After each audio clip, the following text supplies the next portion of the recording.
Hello, wildlifers. Hello. Hello, wildlifers. Hope you Good are all. Hi Sanjay. afternoon. Hello, Sanjay. Sanjay. Hello, sir. Hi, Sanjay. Hi, Yashpal. How are you? Good evening, everyone.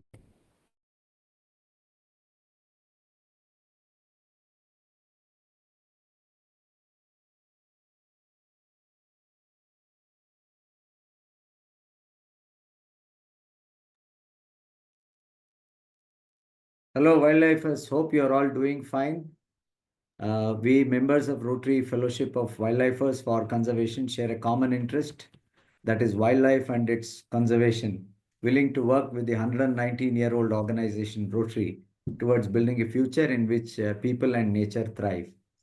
To share a few words about our fellowship group, we are a group of around 800 interested Rotarians, Rotractors, and individuals who have globally united around a common interest with the primary purpose to network and further friendship.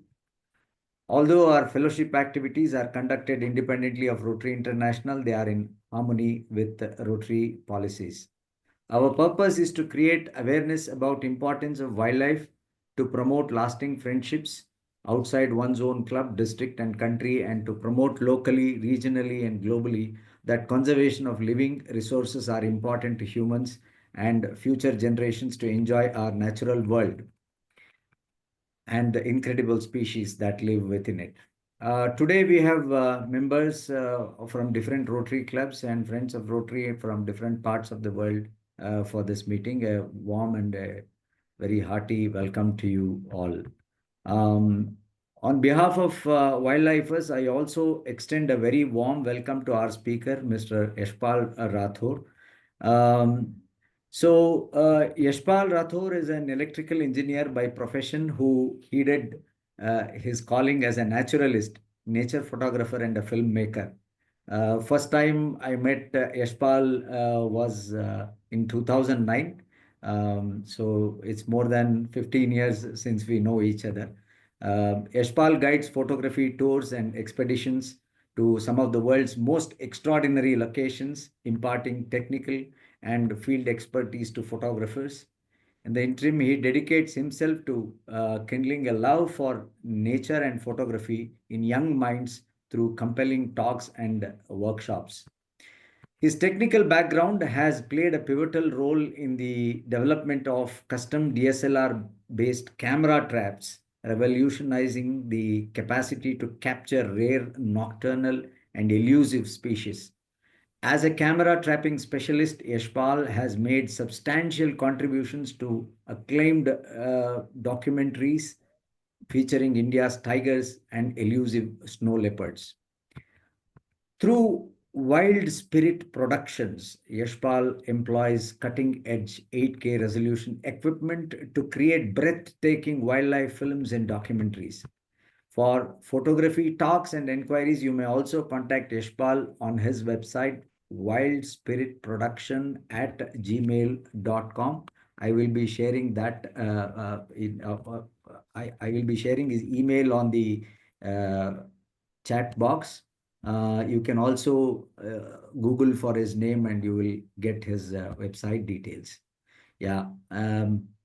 Now we will start the meeting. Over to you, Yashpal. Thank you, Sanjay, for your such a detailed introduction. I was never knew you know so much about me. So, in a very short form, I want to put it like that: I love nature. I'm a naturalist, and that I do from long time. Like it's not that once I got the camera and found interested in wildlife or nature, my upbringing, my growth was in such a way that I've been exposed to outdoor, and in fact, most of who are in my age group who born in 70s, mid 70 onwards, the outdoor was a normal thing for us. Like we don't have nothing much to be in the in house. We come only in house when we has to in sun falls, and my parents mother used to drag me in the house. That's why we used to come. Otherwise, our most of the day was spent out. And since my father was in Indian Air Force, and most of time we've been in some Air Force camps, which are a secure place. Even close to a city like Bangalore also, our camps would be somewhere in outskirts with lots of open space and environment where there's no much traffic. So we would have left out as soon as we come from the school, and we had a lot of outdoor activities. That's how I grown. And again, the second factor which during my growth was important was that our summer holidays was also not like to go to any X and Y destination. They were standard that we used to go to our grandparents' village, and we had a strong village background where we used to spend our summer school holidays. So, and then we again there have open fields and smaller mammals, birds. We used to get interact with them. So that is how my upbringing. So I had an inclination towards nature as a whole. And when I came to Bangalore and from after completing my engineering, and then once I settle here, and as I start exploring surrounding of the Bangalore, and that's where I met a person like Sanjay. We become a group of, there was some groups in Bangalore like Bangalore BNG Bird, Indian Nature Watch. And then I understood to do a formal training as a naturalist from Jungle Lodges, which Sanjay was mentioning. We all did, most of us who, that was a baby or basic step to understand that how system works. And then I continued I did a 10 days volunteer course from Karnataka Forest Department to get more in depth about how forest or how the forestry system, forest management works. So, and then in between, I realized that when I'm spending so much time in and around forests, so why don't I get into the photography? So that's how photography came in my life. Otherwise, I was, as most of you, a professional who is doing his routine life and routine things. But as a hobby, instead of pursuing some other hobby, I pursue photography as my hobby. And then once you get into a hobby, it becomes subjective that how much you grow in that. There's no set path that when I started with one camera, 40D 100 400 lens, and that time I had no clear idea that what I will be doing and this is the right path I will be taking. But due course, things happens on its own, and that's how today I am where I am. So regarding this today's talk, when last month we were discussing that what should we talk, and then I came to know about the group who are there. They are more into nature conservation and that side of people, not 100% photography kind of people. So we thought of we will do a talk around recently a concluded project, Project Tiger. So today, and we did a coffee table book onto that. So I thought that will be a good combination of photography and also a project which can be a pride for all of us, Project Tiger, because I hope you all must have some idea about Project Tiger, because last year it was in news. In 2023, the Project Tiger has completed 50 years, and it started in 1973. So we thought today's talk, we will keep Project Tiger work, what I have done in 2.5 years. We started in 21, and that's how today's. Then we thought, I was not sure that what kind of input from me will be required. So we and Sanjay discussed that let's make it a Q&A kind of thing, where Sanjay can guide the direction of the talk, that what should be the because it's a photography conservation, and it's so much in me that I don't know what to talk, what not to talk. When I start, I keep talking on one topic, and then it goes like most of the workshop when I do, they're supposed to finish by 6 and they keep going till 9 o'clock. So yesterday also I was in Ahmedabad. My talk was 7 to 8 and we were talking till 8:30, and then Q&A, and it became 9 o'clock. So when you talk about some subject, you're passionate about it, and then you don't know where to start, where to stop. So I just made some clips also, so that it become more visual based interaction also, where I don't have to explain much about camera trapping and all that, because they are more technical, and visually when you see them, it will be much more easy for you to understand also.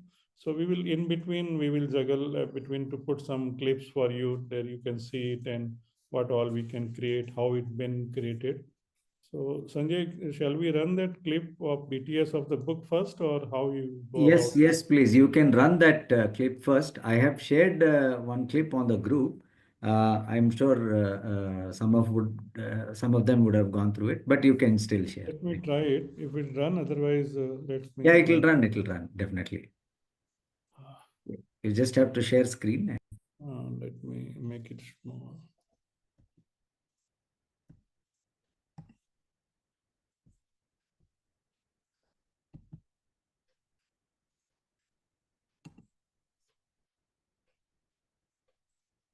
The screen is visible, any black screen? You can see the screen? No, not yet. No. You have to share screen. Just a second, I think I took a wrong path. That green arrow. Yeah, green arrow I went, then I have to go to desktop. And then desktop is the path I took. So some screen is visible now? No. Till I don't press the share, it will not be, no? Yeah. Okay, just a second.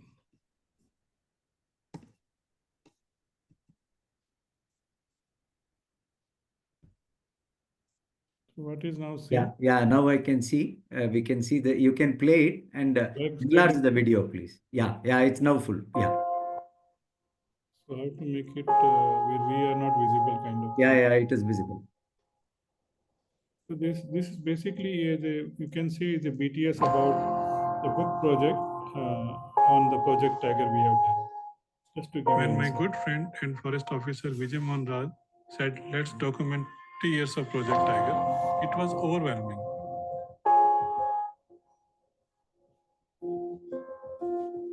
We knew that the normal tiger pictures will not work. People are fatigued by watching too many tiger safari pictures. We said, let's do something different. We planned everything out well in advance, the various landscapes, the tiger reserve, and what to focus in. Traveling across India is a great fun, especially the various jungles I moved in, and the people who were there on the ground are such a pleasure to work with.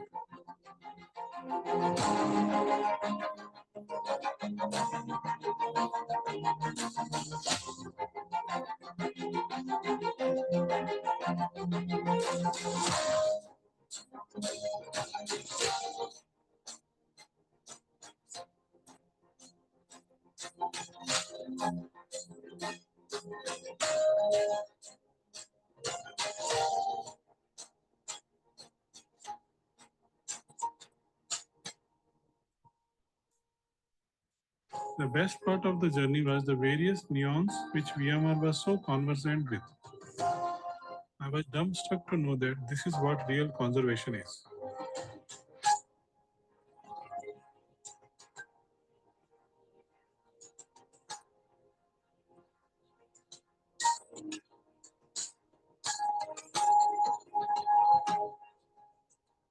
Why? If tiger conservation is working, it's because of so many small bits and pieces. And umpteen stories of commitment, passion that makes the tiger so safe to be.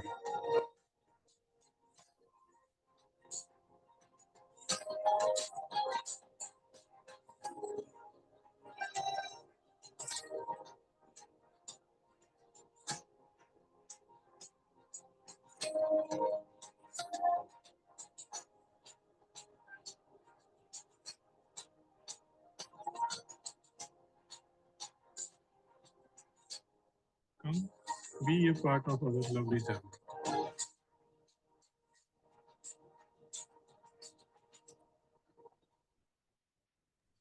Just stop sharing now.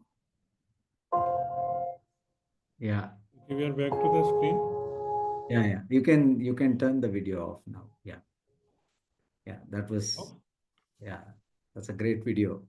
So I just give you a brief about VMR. I know most of people must be knowing him. So Vijay Mohan Raj is the APCCF in our Karnataka Forest Department. With love, we call him VMR. And he's an amazing person, passionate about. And this is project is he initiated and given me a responsibility to run around and collect some images. And that's how we together brought out this Project Tiger book. Over to you, Sanjay. Yeah, thank you, Vikram. Sorry. Thank you, Yashpal. So I'll ask you some questions to get some answers that our audience may be interested in. So first of all, I would like to ask you what made you end up into wildlife, and what has photography brought to you as a person? So part of that I was already told in my introduction. So it is mainly my interest for nature, and as a person, as I told, how I was, I didn't like to be more in a close environment. So when I started my job, and as soon as I had some space or time to explore surrounding, and there's one background which you have to understand also, that I came from, though I travel across India when I was growing, but my college and most of my higher studies, last 3 years of my studies and my 4 years of engineering, I was in Jodhpur, which is a part of Rajasthan and more dried area. So when I moved into the Bangalore, and I don't have much friends also, so over the weekend I used to drive along Western Ghat, where I used to enter from any of the section of and end up in the other side of Kerala, and then stay overnight and come back, and like that, a random driving here and there and going directionless, just to spend time in nature. Because for me, seeing that much greenery is like no, for a Rajasthan guy to come and see, who has grown up with drawing 2 coconut trees in his landscape scenery when he makes, seeing crossing Mandia, and after that it was like amazing places to go. At that time, night driving was also allowed to go to Ooty and come back next day, like that. So I was anyway spending time around this place. And when I did naturalist course with Karthikeyan sir, and then I thought that I should take a camera.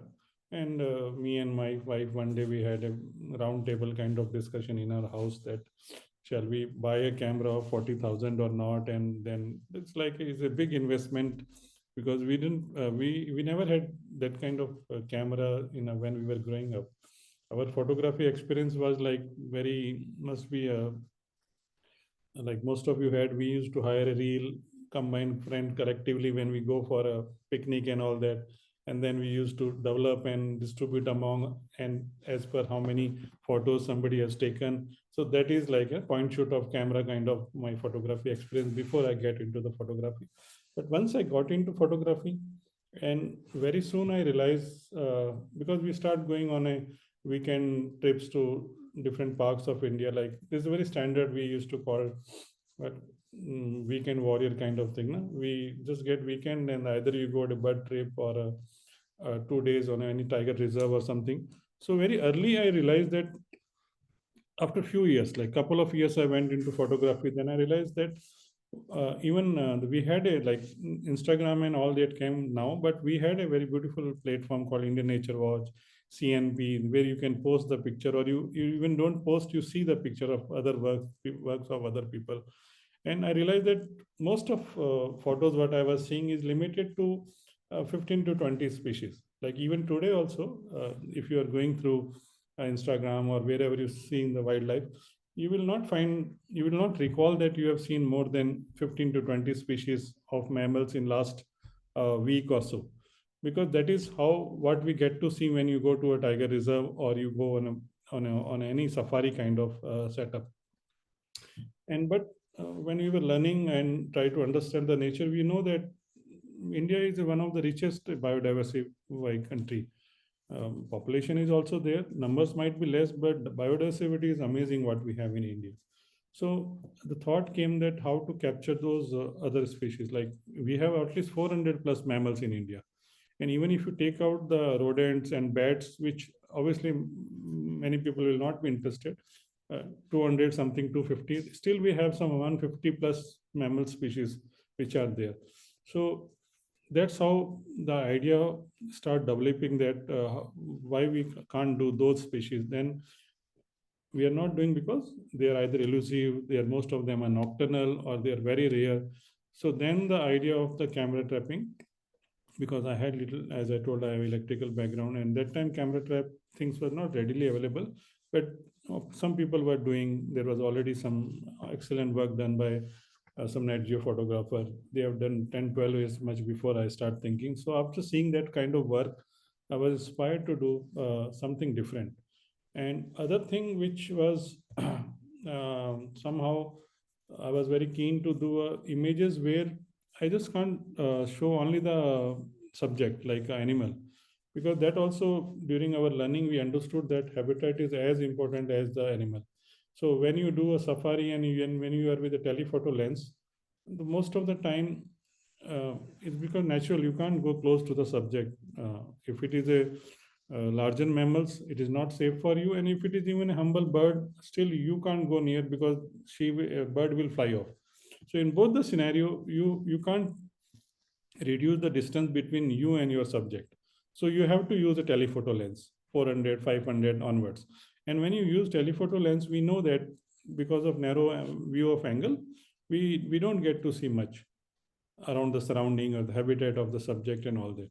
So that's the only possible if we can do a wider angle. And wider angle means we have to set up the camera, and so second concept which was guiding me toward the camera trap as another way of doing a photography is to get images where I can show the landscape where the animals belong to.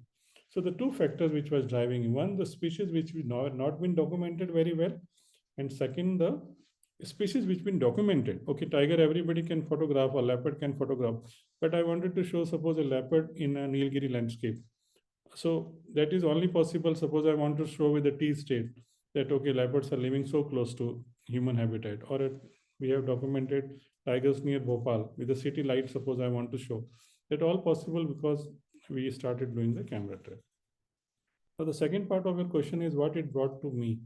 Obviously, it helps, and most of us are in nature photography, or we love all this because it gives you a lot of insight or in depth about not only nature, because when I personally travel to the national parks or places around the forest, we get to see another part of India also, how the tribals, how other peoples are dependent on forests, how they are living, because if you're lost in the urban life, then you get disconnect with major part of our India.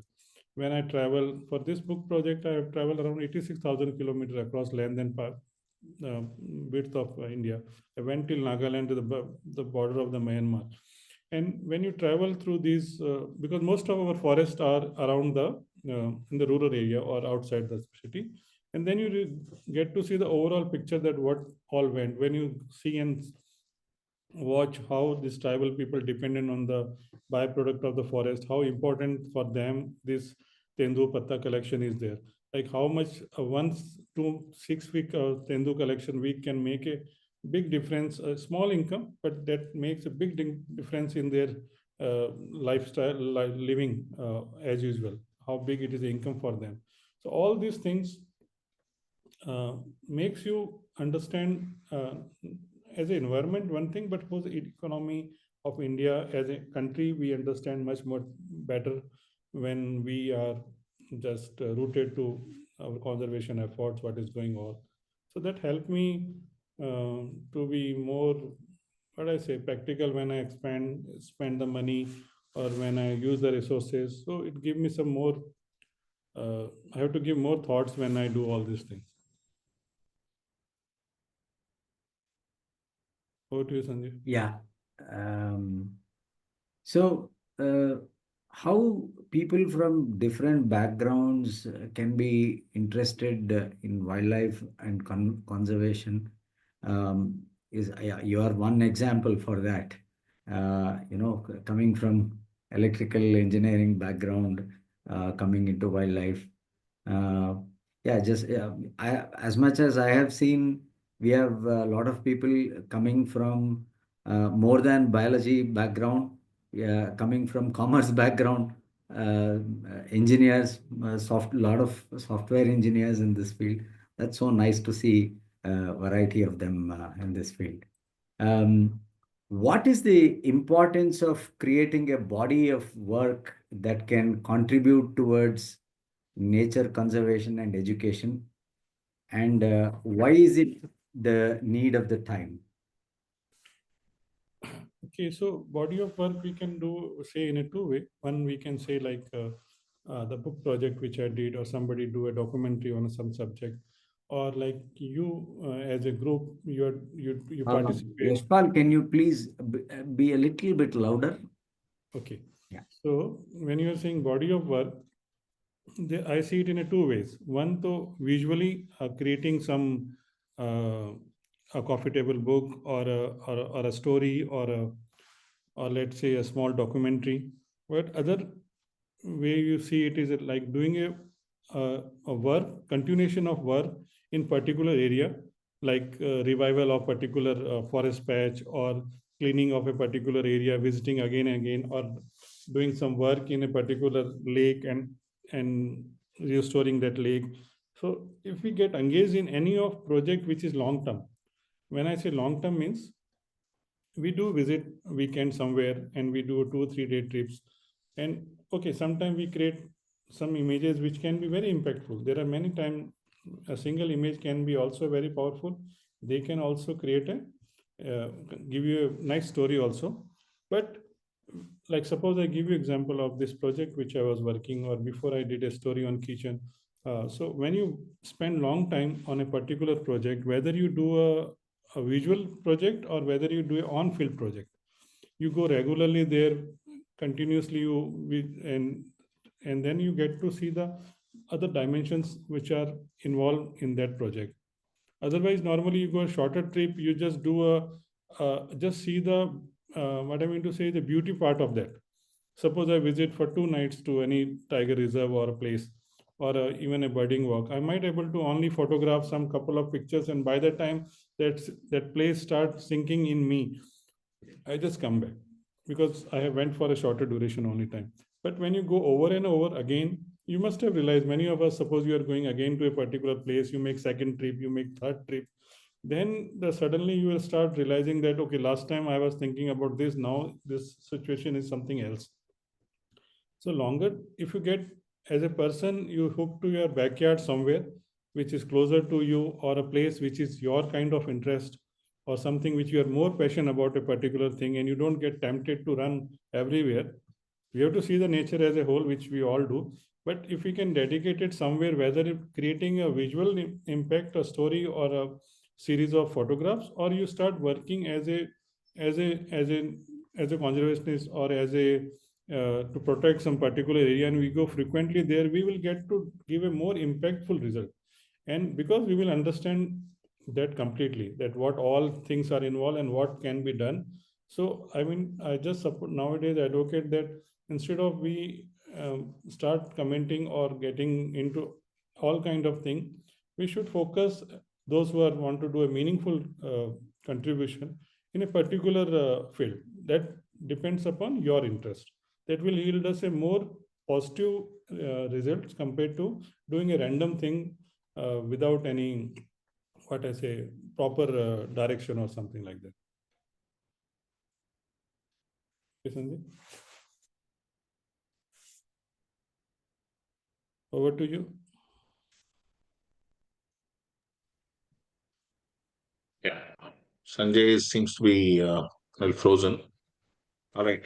This is Vikram. Hi, Yashpal. So, Yeah, your question is also welcome in between. yes, great. So I've always, for someone who has, amazing access because of the work that you do, all of that, there is always, there's pros and cons of giving access to more people. They say that if you increase prices for, people, then it reduces access for those who deserve it. And there are times when if you keep it low, then all kinds of people come in, they don't respect the forest, they don't respect the rules. But then if you increase it, then the children don't get access. So I'm sure you've seen this many times. You must have discussed this with VMR and many other people. Would love to get your insights on what you think it is. What's the right balance for us, as a country, to allow access to natural places, given our propensity to to ruin a lot of places wherever we go. No, Vikram, you raise a very valid point, and this is a subject of discussion also, that is the tiger parks are reaching out of the reach for a common people or who actually may want to go and love, want to see it. It's becoming expensive, and forget about all other tiger park. Our backyard company is always expensive for me. Yes. Uh, I I've not been there last 4 or 5 years, and even earlier when the earlier batches on the weekdays we used to get discount of 50%, and that time also I was feeling that it is expensive after the discount also. I know.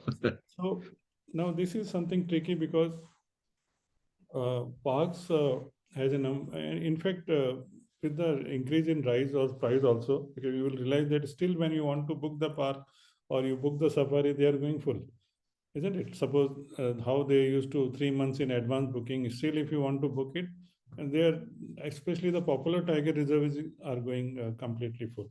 And from my personal view, I myself doesn't go tiger reserve much. Like I had no plan in this season that I will be going to tiger reserve for a tiger, because I have seen enough. That can be the one of the reason.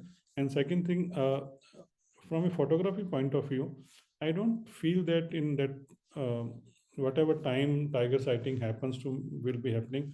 I don't know whether I will be able to create some new images or something different images or something like that. So for those people who are has seen the tiger and that pulse is settled down, that okay, the big cat seeing, I will suggest either explore the new places. Like yesterday also I spoken to many people. I asked, you have been to Kaziranga? Many people been not to even Kaziranga kind of place, because it's little far, but from the flight. So what I advise that we should start exploring, like Kulkarni sir, I just posted this picture from Panna. We were discussing before the talk. So there are new parks are there. The park new means is not that the tiger sighting is not there. So we also diversify and go to different places, different tiger reserves, which are still not that expensive. When we are, what you referred might be the Kabni or Ranthambore or Bandhavgarh, where the safari parks are fees is like, I think Ranthambore is 24 something, 25 something. But still there are a lot of tiger reserves are there, which are having a good tiger sighting. Yesterday we had a post from Umar Kandala, what new tiger reserve, not new, it is active from last. A mother with 5 cubs has been reported. So one way is doing is that if you still want to see the big cats and all that, let's explore the tiger reserves which are not that popular, especially that are not that popular to the foreign tourists or the big tour operators and those kind of tiger reserves. And second thing is that at the beginning we were discussing, we have still a lot of many places, wetlands, where we have a good bird life. Now people go to around the Pune, so many areas, there's around the Bangalore, so many places are there which are not tiger reserve, but they are given an ample opportunity to experiment and learn and create some new images. So I think these are the way, but parks are going to be get expensive. There's no doubt about it, because of the demand. See, it's like demand and supply kind of thing. The people want to see the tigers, so tiger reserves are increasing their price. So I don't think I satisfied you from my answer, because personally I also not sure that what is the way forward. But I personally I don't go much to the iconic tiger reserves. I prefer to go to the other places, and not forget that go to the such a vast area of Gujarat is there, DNP is there, and such a big area of Kashmir, Spiti, all those areas are still there. So a lot of area, Northeast is there. You can explore so many places in Northeast also.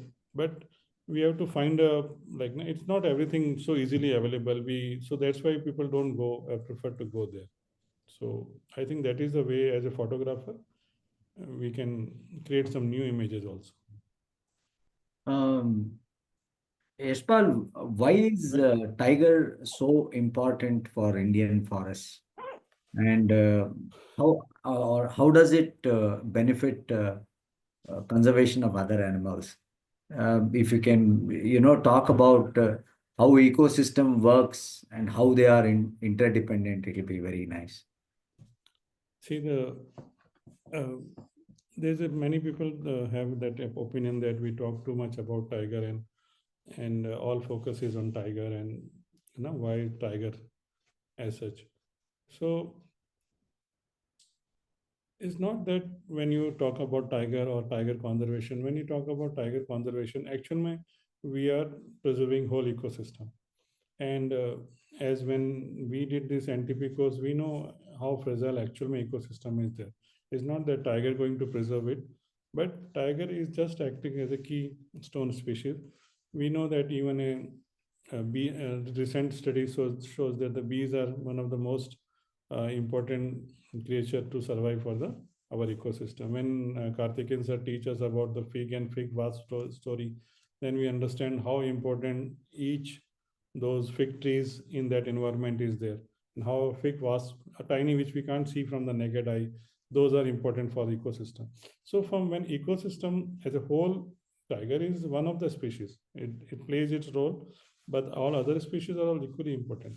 But from conservation or awareness or raising fund, creating opinion, you need something which is impressive, isn't it?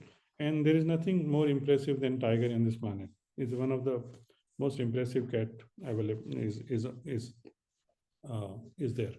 So, and that is at the peak of the ecosystem only. So when we say that suppose a particular park has a good number of tigers, so obviously tiger would not survive on artificial food or something like that.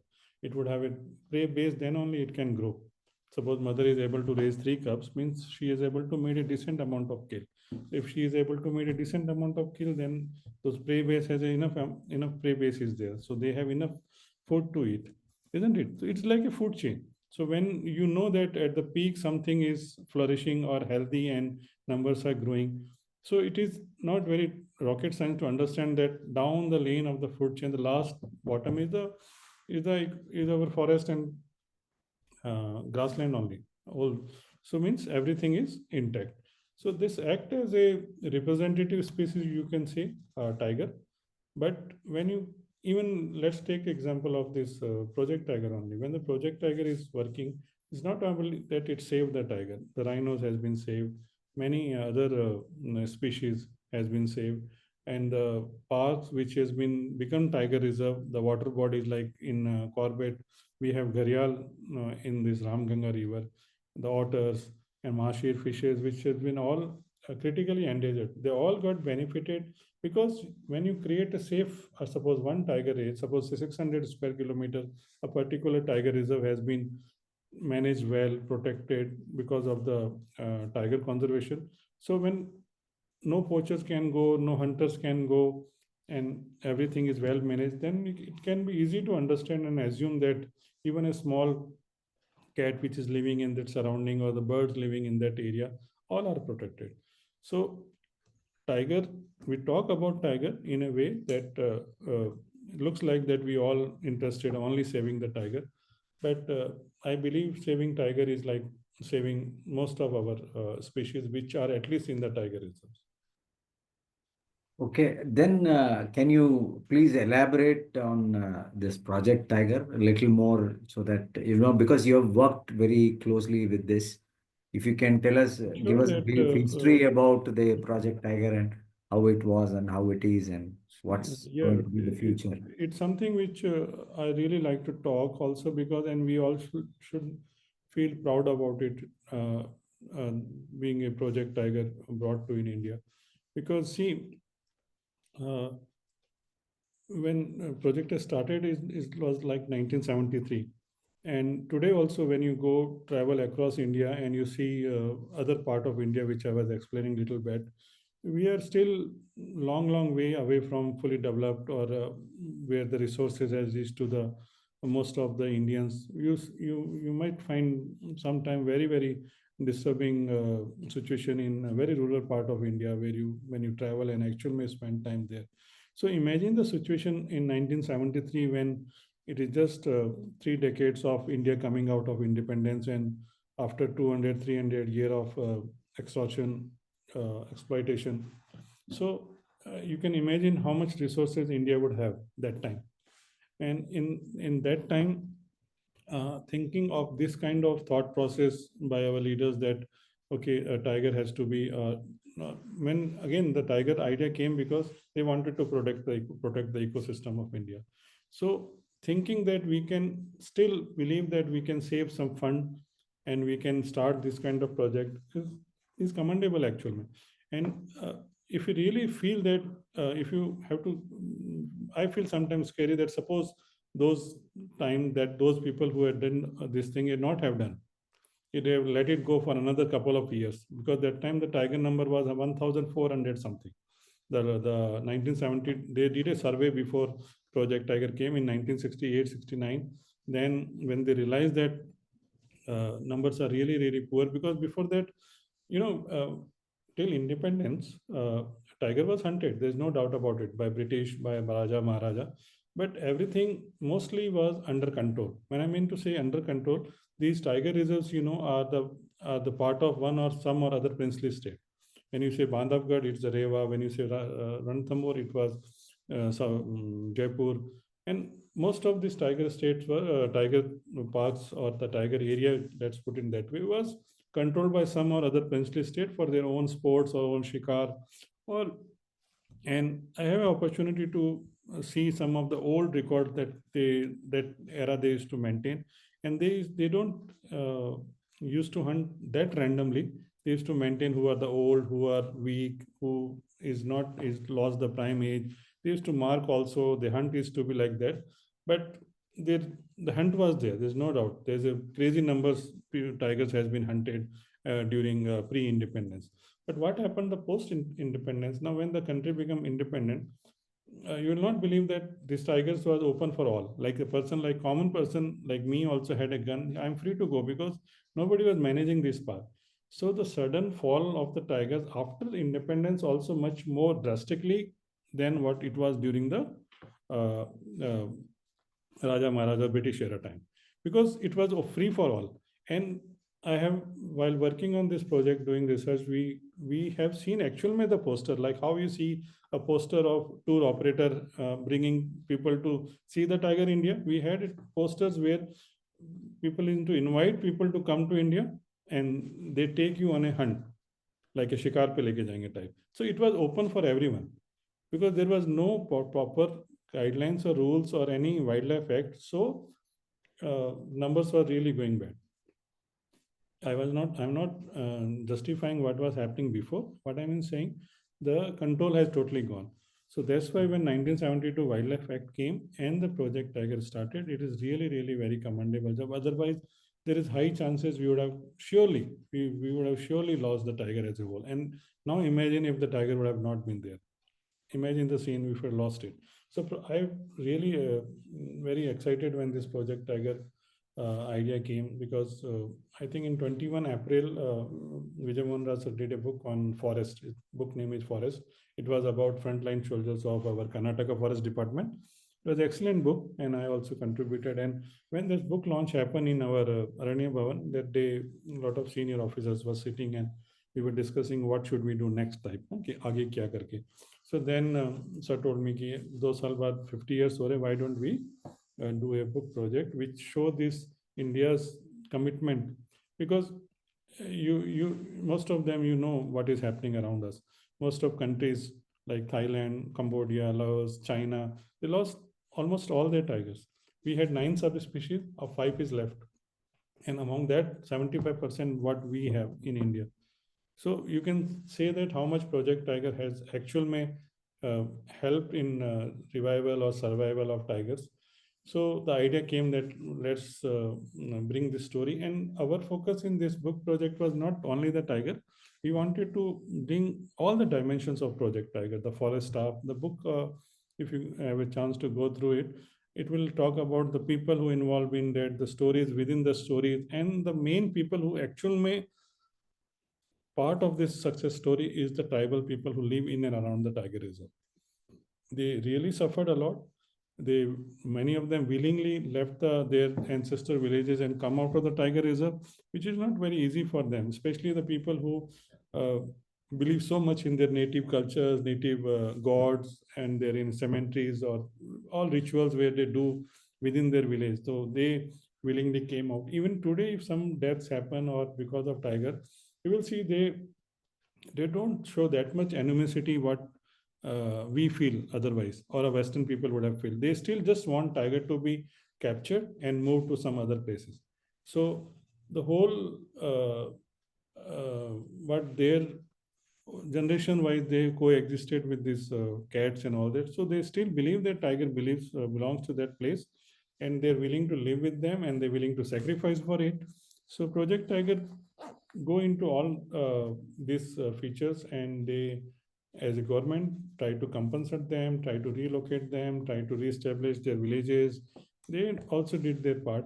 So at a whole, so we try to cover all these dimensions in this story what we did.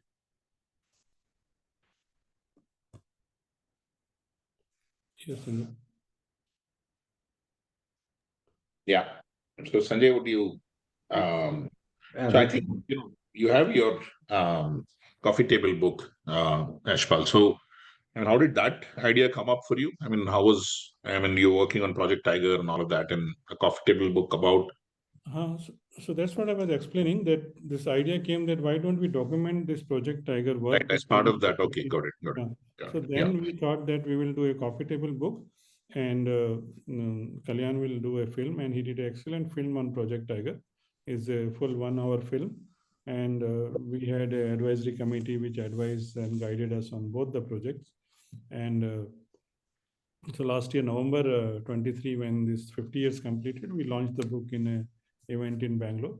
And so the idea now, this book idea is that we raise the fund from it, and we just handle 10% as a handling charges, courier charges, and we will collect the money, and whatever we can contribute back to the tiger conservation. That is the idea about creating this book also, the byproduct of having this book.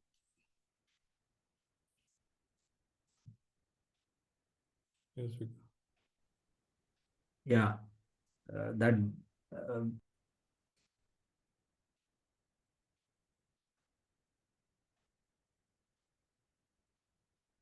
Sanjay, yeah. Am I audible? Yeah, now you're audible. Yeah. So you're talking about this project, coffee table book.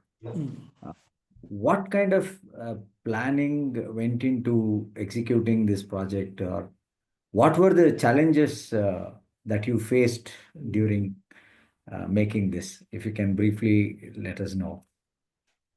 Yeah, so initially when this idea has came that, okay, we have to do a book, and then we got some really awesome people on board. Like we had 2 PCCF and some awesome people who work on Tiger. So we made an advisory committee of 5-6 people. Then Vijay Mohan Raj sir has planned the idea that, as I told just before the earlier question, that we didn't want to focus only on Tiger.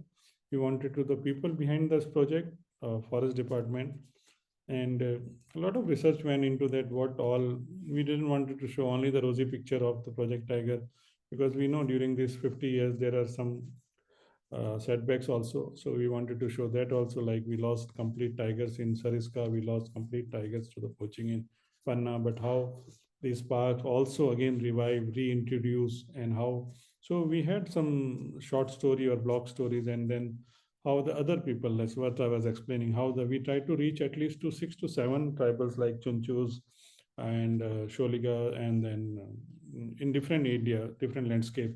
We went to till Nagaland, and we cover 6-7 tribals who lives in and around Tiger Reserve, and we try to show the complete picture basically. Did I lost something? Is it I'm audible or video gone or something? Yeah, you are audible. But I think the screen. You're audible. Or something. Okay, so that's the planning was initially to lay out. No, you're audible. You're audible. What all is there, or what all to be covered, and then it become easy because the screen gone. Just a second. Okay, so the planning part was like that. I'm just getting some calls. So that is what we're disturbing. So that is the one aspect, the planning part, because I had so many seniors with us. So, and they all are from forest department, as I said, PCCF level people, Anur sir, and I just remember those, and in fact, Paul is from them only. So Luthra sir, they're dedicated 30, 40 years to the tiger and Indian parks and all that. So the planning has been done. But the challenging part was that we thought that we will not only go to the iconic park, like we will try to go to the places where getting tiger will be difficult. Like when we wanted to do the Tarai, we thought we will not go to the Corbett and we will go to the Pilibhit, which was not that popular 2 years back. And like nobody went to Odisha for tiger. Even people don't know that there's a tiger reserve that time. So we wanted to go and do the pseudo-melanistic tiger. So and getting in 600 square kilometers, just 25 tigers are there. In that, just 4 and 5 are the melanistic tiger. So getting that kind of image was challenge. We thought we will go to Northeast. We went in Nagaland. And so our focus was not only on the iconic park. We thought we will try to cover all the tiger state. So when you go to the places where tiger density is so poor, so less, numbers are so, and the parks are not so well managed, so getting story or images were not easy. We wanted to show how the future of development and this conservation will go together. So we wanted to capture the tiger under the NH44, which passes under through the Pench. The first time government has funded, and they made some elevated underpasses and overpasses which pass through the Pench River. We wanted to show is tigers are using. So working in that kind of environment was challenging to get a picture. So the key pictures which we got, we took some time, 2 to 3 months to get one picture for our book. We wanted to show how cities are expanding and they are coming so close to the tiger reserve. Like we wanted to show the tigers from Bhopal, because till now we think that the leopard only coexist or live close to the cities. And the Bhopal was an example where tigers are literally at the edge of the cities. That's such a big predator existing so close to such a big city. Bhopal is also not a small city. It is one of the capital town. So getting photographs on these kind of setups were little challenging and time consuming. So and then we have to keep a balance that we don't focus on a particular area. So traveling was one thing. We travel extensively. As I mentioned, we at least crossed some 80,000 kilometers in 2.5 years. And the first phase was COVID also. So we have to manage during that. This is just coming out of COVID phase also. But as I said, the cause was clear that why we are doing the book, what we want to show. We had a great support from all the State Forest Department and our seniors who were part of our team. They were having a good network, and they understood that why we are doing this project and what is the purpose and what will the outcome for this project. So that all helped us in achieving or completing this project. Yes, Sanjay. Sanjay, do you want to ask the next question, or I can ask some from the audience as well? Can you hear me? Am I Yes, audible? yes. Yes, we can hear you, Sanjay. Yeah. I was just looking at the book. The book features many camera trap photos. Can you please tell us a bit about camera traps and how they work?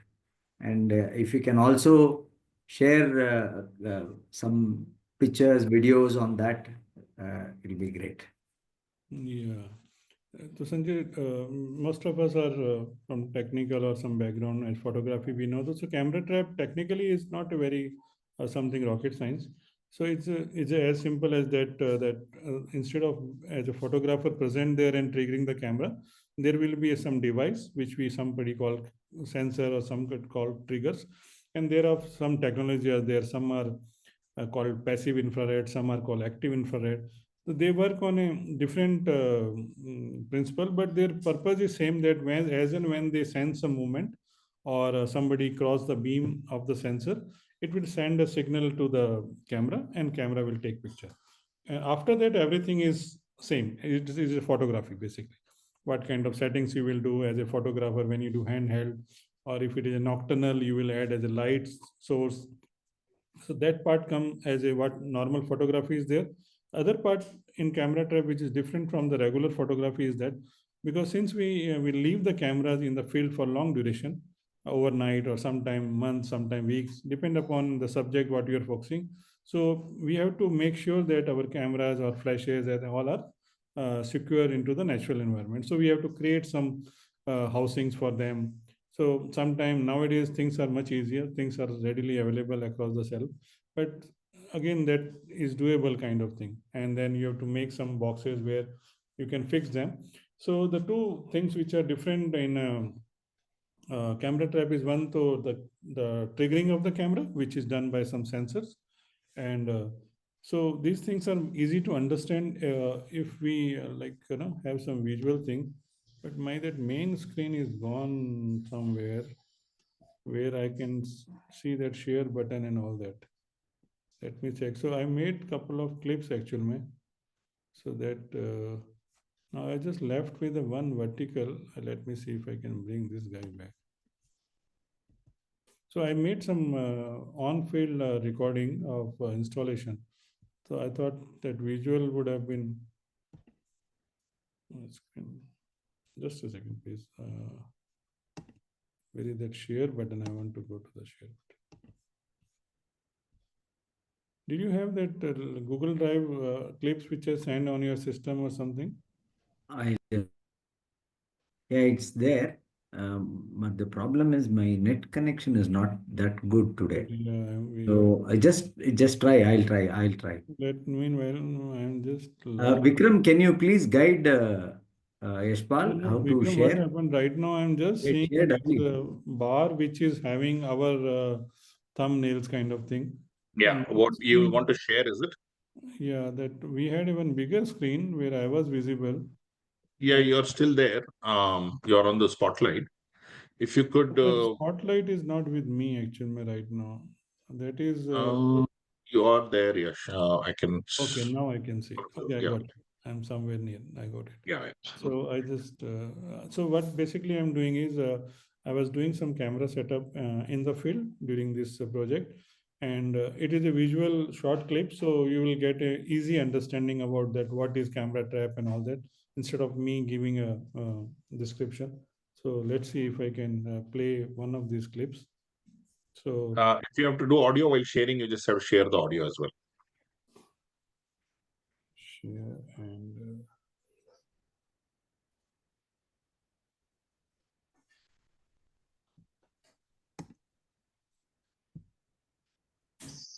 ठीक लग रहा था और सब grassland भी है यहाँ check करते हैं कि कुछ है कि नहीं है ना साइन वगैरह शेयर ना तो ये देखो यहाँ No, not yet. You're not yet seeing it. We need to share. We can hear, but it is the audio is running.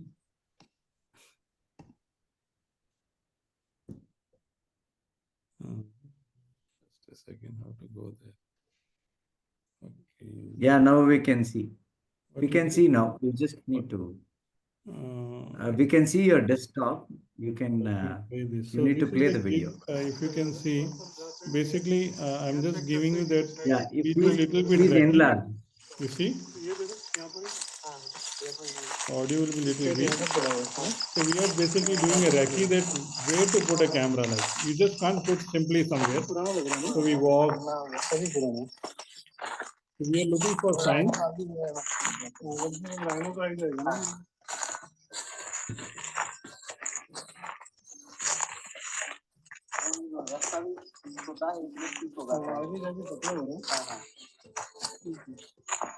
These are the rhino dung which we just passed.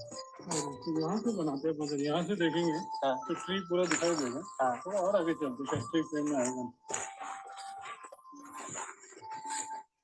ये वाला भी ये record क्या था तो कितना पुराना होगा एक हफ्ता हो जाएगा हफ्ता भर हो गया काफी मेल लगता देख के तो मेल का लगता है ये वाला भी नया है हाँ ये तो काफी फ्रेश है ना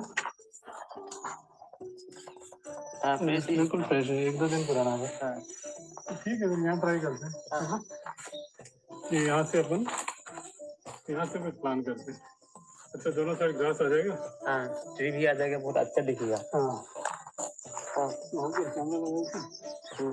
शायद यही पास लेगा लेने को नहीं ये एक बार भी बताएगा हाँ भी है कि जहाँ क्लिक करे वहाँ रुक जाना। अच्छा ट्रैक पे जहाँ टाइगर चलेगा वहाँ पर। ठीक आ जाओ। तो इसमें क्या देखो ट्री और टाइगर ना। So this is a very simple setup. We have put up a IR across track and we have put one left right, two lights simple on the subject, and the basic composition is for the silk cotton tree and a grassland around it, and the tiger path is there. So that's it.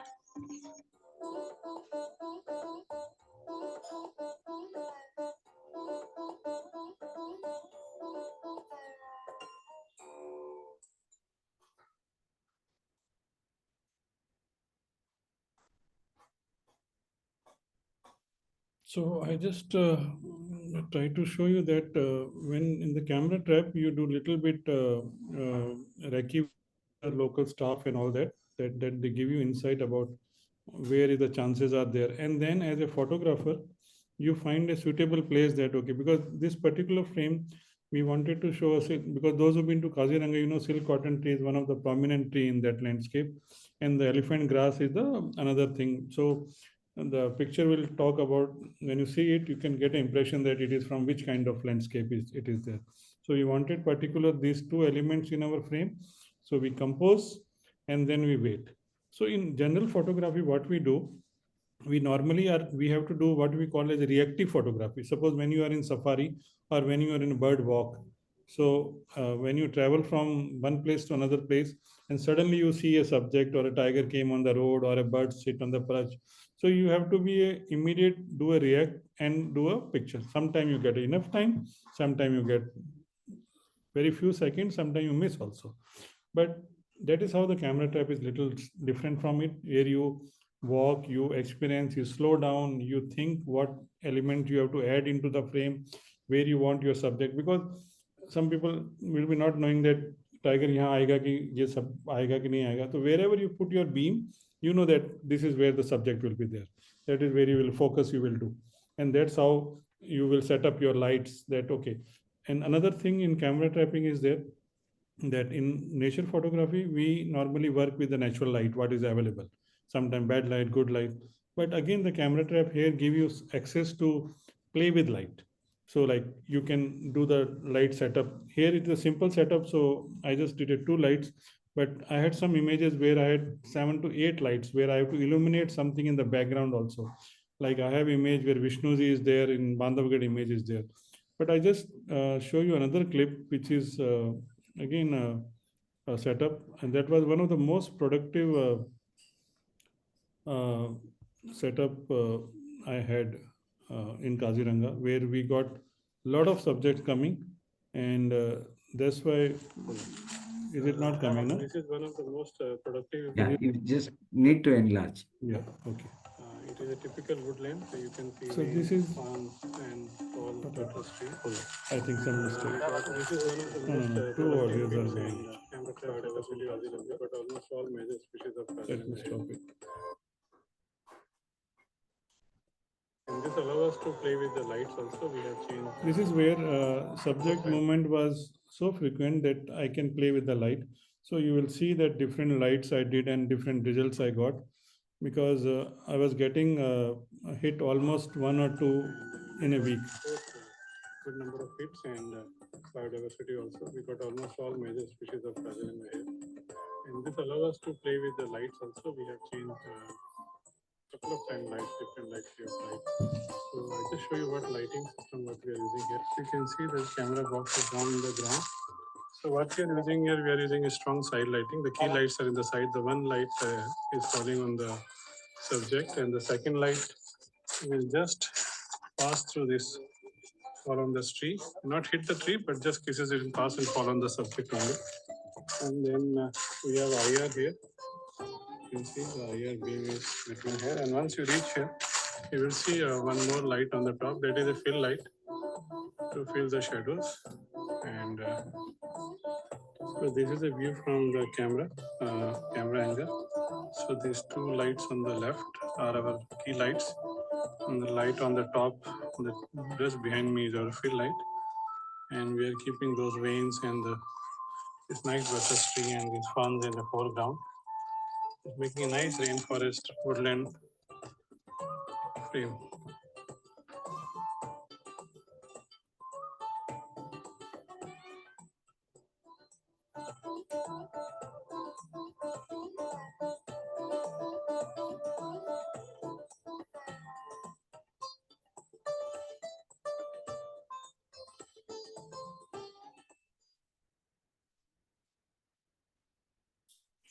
Okay, so I think you got just some idea about that, what elements are there in a camera trap. Basically, you saw the camera was there, but to trigger it, I have put up a IR beam where the invisible beam is created by a two device.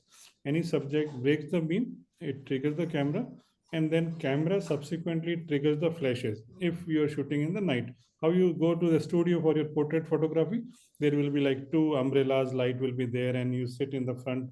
So the basically you can go well with the one light also, but with one light come from one side, it will create harsh shadow on the other side.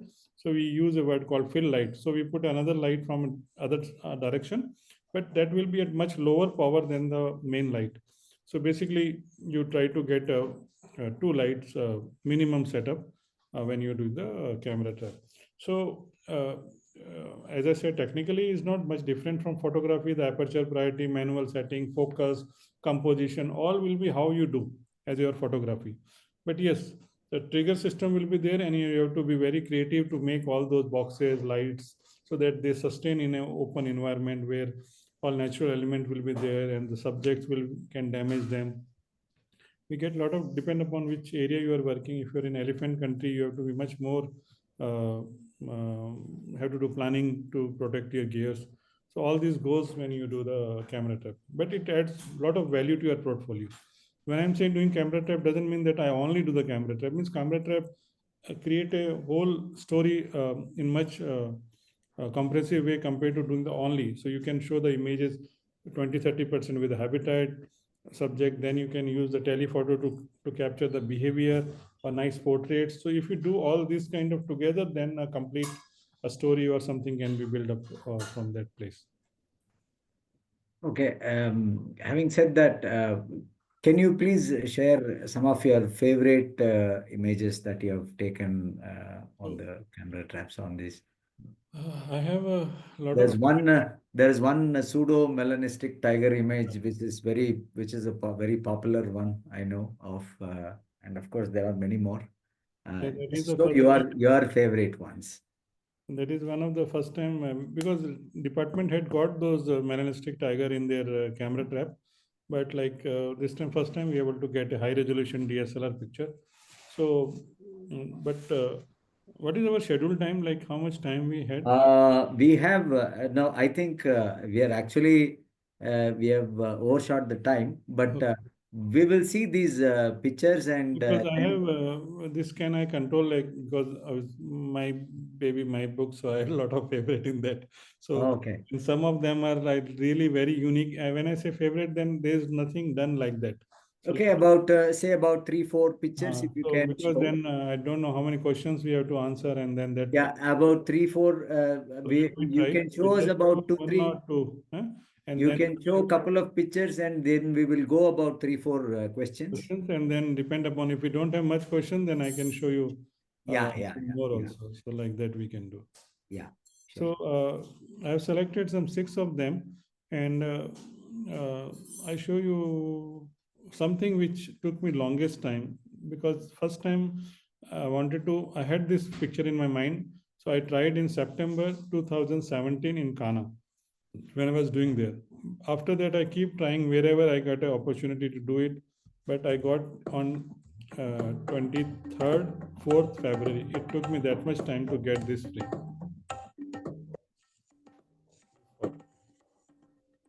You can guess what is there. The BTS of that picture, that what all.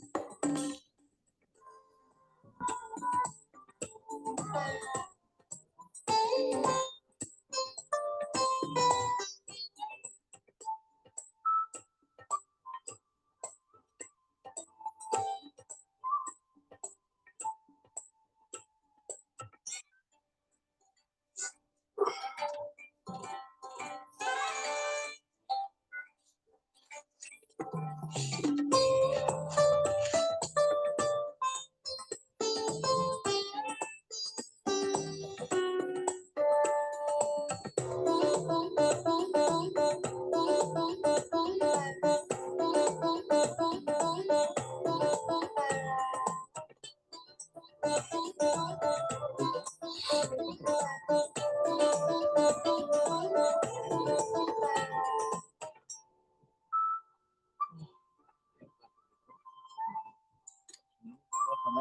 पे ठीक रहेगा।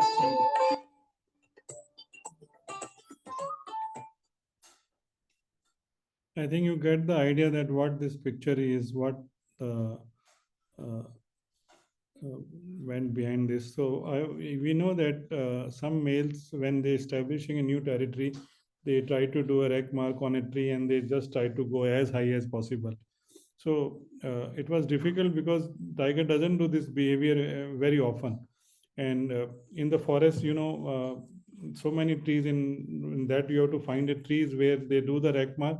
And in that particular area, there might be 4-5 trees where they might be doing. So as I said, from 2017, this picture I had in my mind that I want to create this picture. And wherever I got an opportunity, whichever tiger park, I always made sure that one of camera will be on this purpose. But I never succeed.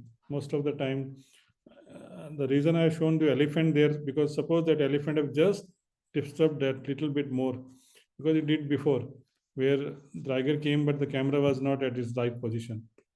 So we were extremely happy to get this frame. And this is behavior is a normal, people has documented, but as I said, this camera trap has given me opportunity to document from a perspective which otherwise would have not been possible. So another image is I wanted to show you is, let me show you this highway which I was talking. Again, this was a lot of effort went in this. This is NH44, very unusual location for camera trapping. Just for welfare of the wildlife. Around 34 kilometers of the stretch is passes through the French Tiger Reserve and made these 7 to 8 elevated overpass and underpass so that animal can use them. And here we will try to set up a camera trap under those underpass and just to see what animals are using these underpasses.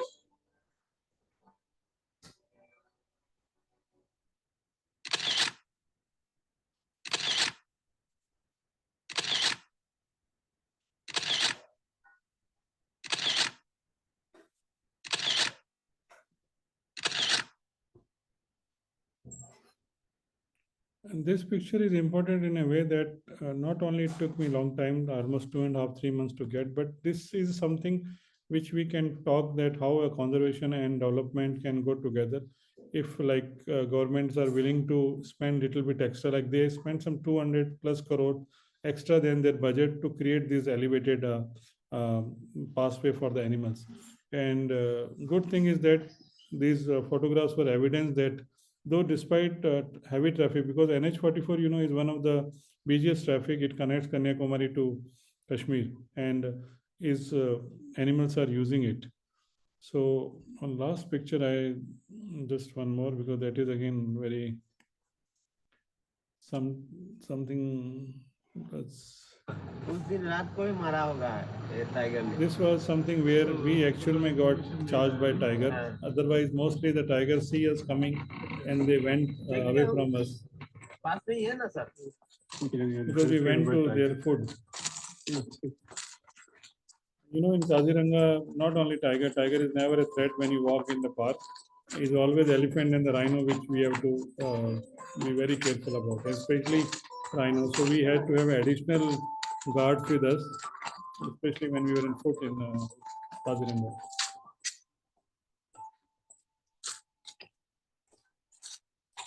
We get a report that there is an elephant kill, so we went to see it and we see if we can put a camera there. नहीं वो तो बार बार आगे जा रहा होगा ना. किधर है? हाँ. मूवी भी तो बहुत होगा है.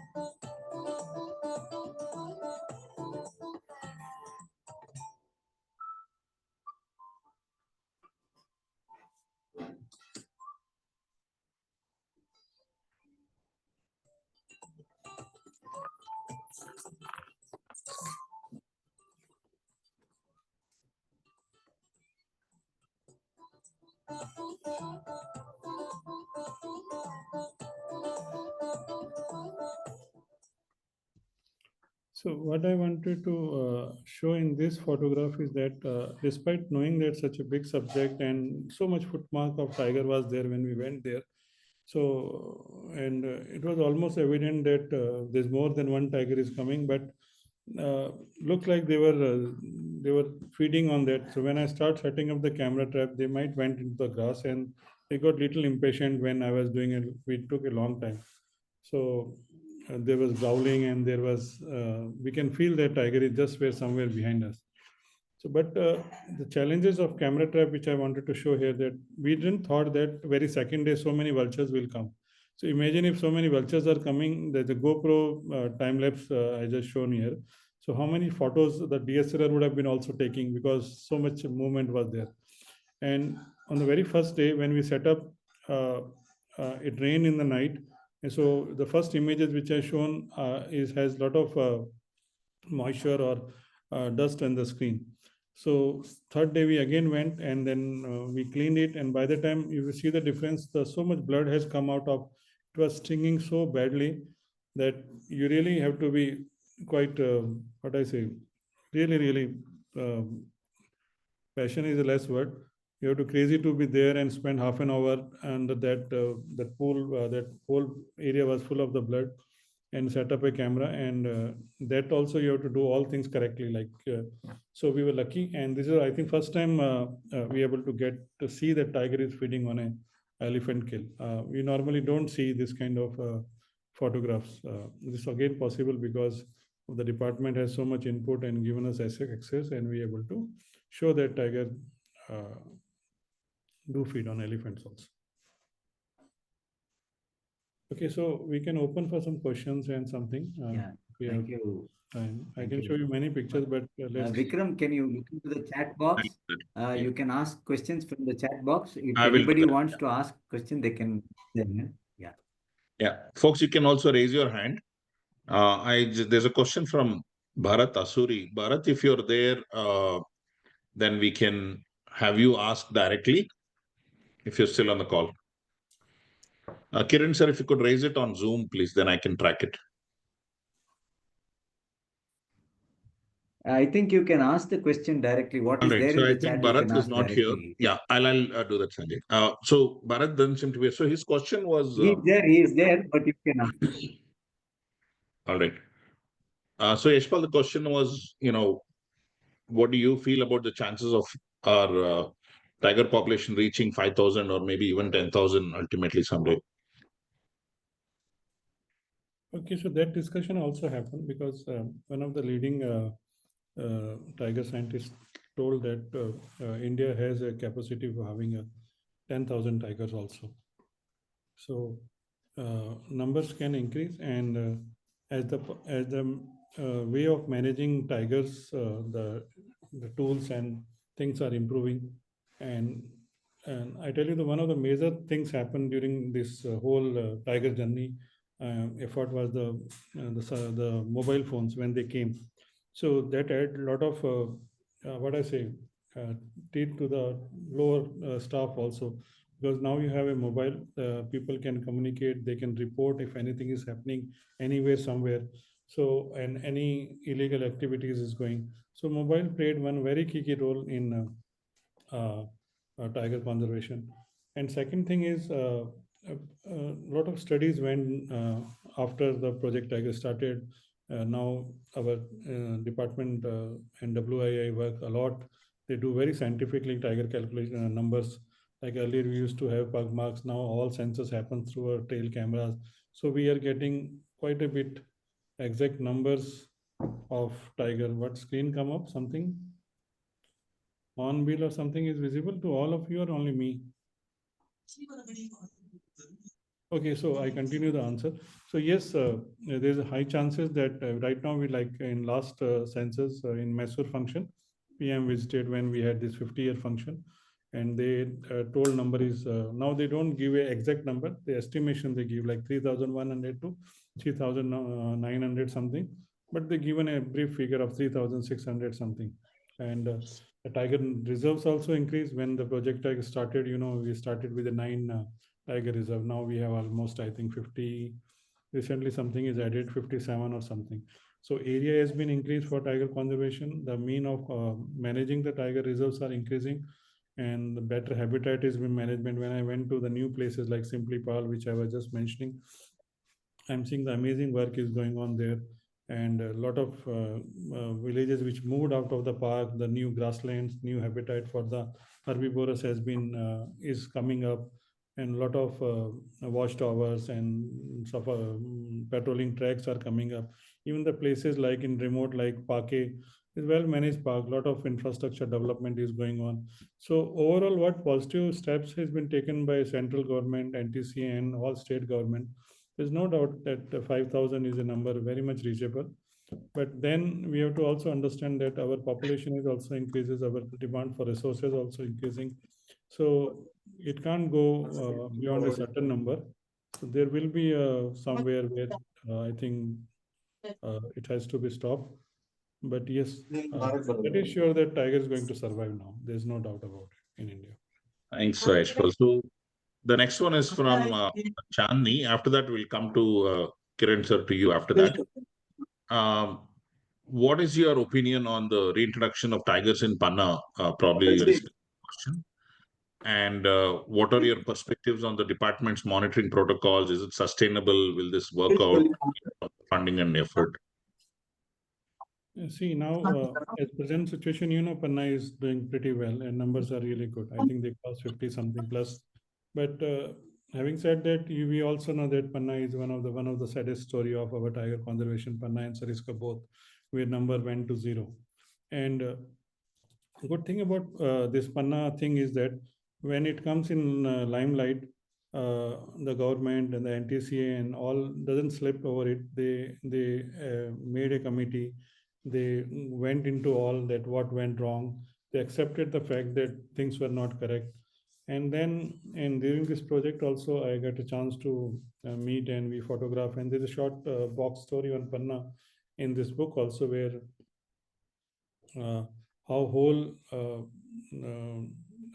revival process took in at such a serious level that PMO used to get feedback or inputs regular basis that what all is going on. And because of all these collective state, now we were just talking before the call that now people are going to Panna because last few years sighting is amazing there. So Panna is on a path of absolutely revival. And if state government or one officers determined to do it changes, they can do it.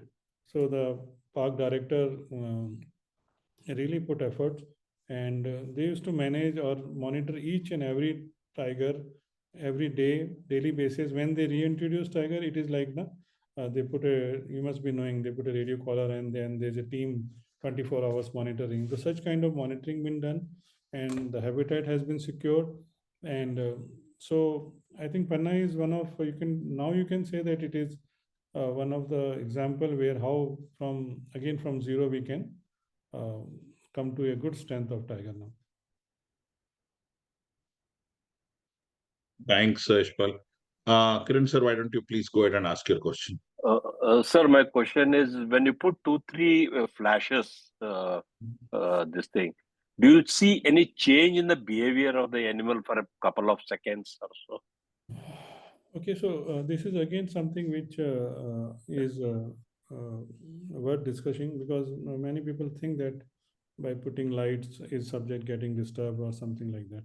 So technically, yes, there is a light, but those who know photography and understand it, we know that flash are very, very quick. When we say quick, then they are almost at 1/, I say 2,000ths of second, the duration of the flash when it goes out. And especially when I work in this camera trap, I make sure that we work in a very low power flash. Like that is the reason we add a couple of flashes. And so like flash has a 1/1 power.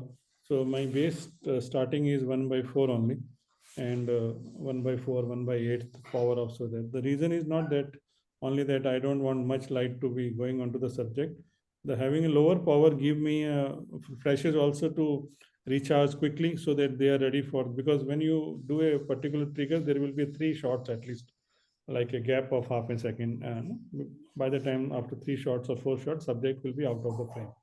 So now again, this is not a very standard answer, because like us human, all subjects will react differently, and there is an incidence where a particular area I set up a camera, and when I set up a camera means we do a trail camera monitoring before, the smaller one cameras which monitors the do tiger sensors, and researchers use them. The subject movement was good, but once I set up the camera, there are incidents where subject got spooked by the flashes or they didn't come. But so I have a species-wise different reactions. Some species don't bother, but largely the larger mammals like tigers and leopards and all that, because now if you go to any tiger reserve, we have almost everywhere the trail camera is installed. So if you even you go on safari also, you will see some cameras, trail cameras, because now tiger reserves are 24 hours monitored, some or other area. So there also you have flashes. So in the night also those trail camera will, if you safari got late 6:30 and you pass through, you might have experienced that. So those trail camera, because daytime they don't go with the flashes. So nighttime only the flashes. So almost all major tiger reserve, tiger are used to of this equipment, because they are seeing, the new generation is seeing that camera has been installed. So, but lesser mammals, especially the smaller cats, which on the periphery of the forest or in the human habitat, where they themselves are very cautious that they should not be been identified or been seen by humans because of their elusive nature. So if they see something clicking and making sound, they surely prefer to go around it or something like that. Thank you, sir. Thanks so much, Ishmael, Kiran sir and Ishmael. So one more from Nitin in the chat. Nitin, would you like to ask? Otherwise, I can ask. If you can, you couldn't. Yeah, I can. Can you hear me? Yes, I can hear you. Yeah. Wonderful presentation, sir. My question was most around, the wildlife conservation, right? What steps, are the authorities taking, from a government or from any other organization to introduce wildlife at the more elementary level, right? Like an academic core subject or something that the students can also get interested. Okay, not from a career point of view, more from an awareness point of view, that how the wildlife conservation happens and how because the younger generations have to take it forward, right? All the good work that has been done till now. So what steps or what kind of programs are being set in place for such a conservation? Yes, you're right in a way that yes, and our state board or other states forest department also very much aware about this thing, that participation of public and all is really very important. And there was saying long back that forest departments are, despite doing so much good work, their PR never been so good. One incident happens wrong and everybody is behind them. So, and Karnataka's forest department has taken a lead into that, because other than you can do master's program with different universities and all that, because that will be a totally academic point of view. But as a who are already professional or person like me who has an interest towards, or you like want to know more about it. So this Karnataka Ecotourism Board long back started this 10 days program, which I did, and most of many of person I know, as and when they comes up, they want to do, because that gives you access to understand what all goes in forest management. We get to see and understand the story, or from the forest side also, because they also have a lot of challenges. They also have resources problem, they have funding problem, a lot of things which state department also has to handle. So such opportunities are there in Karnataka also. So either you can do a certified naturalist course, or you can do a volunteer course. They had done a couple of volunteer course in different ecosystem, like they have done Nagarole Bandipur landscape, they have done Dandeli landscape, and they did 5-6 course, that kind of thing. Other thing is, whenever next time they do, we should enroll for that. Karnataka Ecotourism website is there. We can go there and we can get the detail about this. this will give you access where you can actually go and do contribute in some or other form of conservation, where you can be a part of bird surveys or bird counts or any tiger census which happens. And not only that, even sometime a fire issue happens, the fire management or the pilgrim crowd management, these basic things also can do. You can make your own team and you can do a particular drive in particular tiger reserve or any reserve forest area, where you can do a cleaning drive, or you can contact the DFO once you have that certificate with you, that what I say, ID card, that they know that you are concerned about all this issue and you want to contribute. So these things really help you go and work closely with the forest department. And other thing, what, as if you are more into photography or filming, then it's always better to get with some production companies who are working on the filming and all that, as a volunteer or as an interns, if you are in that age group where you have that much time and you don't have finance issues to address. That is another way where you can be associated with them. But there is a proper courses also. Wildlife Institute of India sometime launches or announce a year-long program where you can be get trained out of this. So depend upon how much time and what age group you are, how much commitment you want to give as a time duration. A lot of options are available where we can more get knowledge or about it. And then there's a lot of NGOs are there, and in Bangalore we have good NGOs. NCF is there, WCS are there. We can join them for their some volunteer work as a volunteers, and we can get to know more. We when we did this nationalist course, that time Sanjay Gopi sir was doing an awesome project. They wanted to stop that night traffic through Bandipur and this Nagarhole. And I also work as a volunteer where we have to just sit and make a record of how many data vehicles are passing in each hours and contribute in their case when they were fighting to the court. So in small bit pieces, we can also be part of it with working with these NGOs also. So there's many options are there. This we just have to explore as per our liking.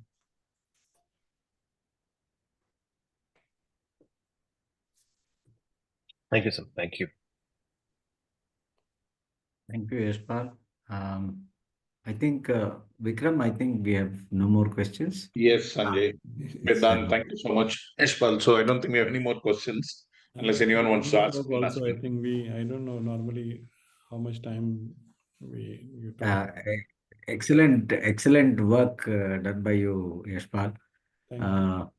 Really, seeing you in the forest, setting up the cameras, we feel like joining you as your assistant. And, if you're looking for one, please let us. So, thanks for inviting, and it's very interacting you guys. And as I told, the book is available online, and I appreciate if you can, somebody want to have a copy. They can visit my yashpalrathod.com. Yeah, it's available online. I have shared the website of Yashpal. It's on the chat box. And I have shared it. We have Rahul from he's our member, Rotarian, and also wildlife warden from Dandeli. Rahul, would you like to say something? Recently, he has saved a cub and handed it over to the zoo. Yeah, please, Rahul, please. Hi everyone. Yashpal sir, it was awesome knowing your stories, your dedication. Thank you so much for that. Thank you, Rahul. Yes. Recently also we had a chance of, rescuing a cub. It is like almost 5 to 6 months old. It was separated from the mother. It was like tiger cub or leopard cub? Tiger. Okay. It was a tiger cub. So it was, we did the tiger combing for almost 3 to 4 days, but we could not find the mother. So we didn't have much option. Like, it was been taken to Gadag Zoo. Now it is doing well. Okay. But, it's always sad that we could not reunite with the mother, but we didn't have any other option rather than to take it to the zoo. But I'm sure you were working, as you are warden there, so you're working with the department. Department has a set of protocols for all these things. And Yes, yes. they try their best. Nowadays, earlier there was a straightforward, they used to take them to the captivity, but now everywhere they try their best that it can reunite.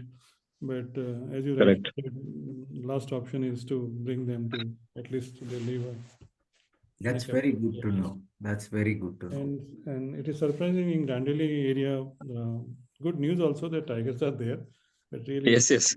sad to know that such incidents happen there. Now the overall sighting is also increasing.